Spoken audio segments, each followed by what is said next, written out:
husband and I were married, we got stuck at home on Christmas Day. There was a huge blizzard, and after watching several SUVs get stuck on our street, we didn't even try to make it out in one of our little cars. Kansas may not be North Dakota, but we typically see a few big snowstorms each winter. The following summer, I was visiting a friend in Atlanta.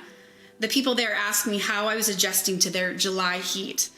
I smiled and politely informed them that the high at home was above 100 degrees every day that week, so the Atlanta heat was a lovely reprieve from the heat wave at home. Familiar with the seasonal swings in Kansas, my Atlanta friend asked me, "How on earth do you live there?" The question, so far as it applies to the weather, is a fair one. We have 4 distinct seasons, but they don't change on regular calendar dates. Kansas parents must plan their children's Halloween costumes with weather-based contingencies. One year it might snow on Halloween, another year it might be 70 degrees. It's certainly unpredictable. And while the temperature on any given date may be unpredictable, the changing of the seasons is inevitable. And there is something familiar and reliable in that. But the coming and going of seasons is how we mark the passage of time. Every year, there are visible reminders of the circle of life. In the spring, everything is green and lush. Things continue to thrive in the summer and begin to die in the fall. And winter is a season filled with barrenness and little life. Because our climate is unpredictable, hard and fast rules cannot be followed in our region. Some years I plant my tomatoes much earlier than others. There might be an entire month's difference in my strawberry patch when my strawberry patch gets uncovered from one year to the next. Some years we have beautiful spring mornings for Easter. Other years we have snow. When we planted our first garden, my husband's grandmother became my gardening mentor.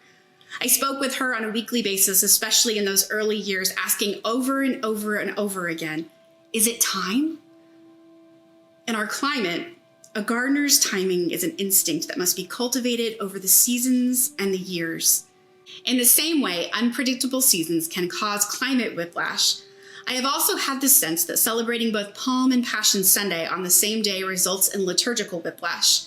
We begin the service, "Hosanna! Yay, Jesus, Hosanna!" Kids come in, waving palm leaves, a parade of festival atmosphere begins the service, and at some point we go from celebration mode to bam! Jesus is dead. It's like driving 45 miles an hour for a little while, then slamming on the brakes. The whiplash of Jesus entering triumphantly into Jerusalem only to be immediately betrayed, arrested, and executed makes it feel like we're winning and losing all in one service, as one parishioner succinctly exclaimed to me. But the paradox of both celebration and death is the heart of the Christian story.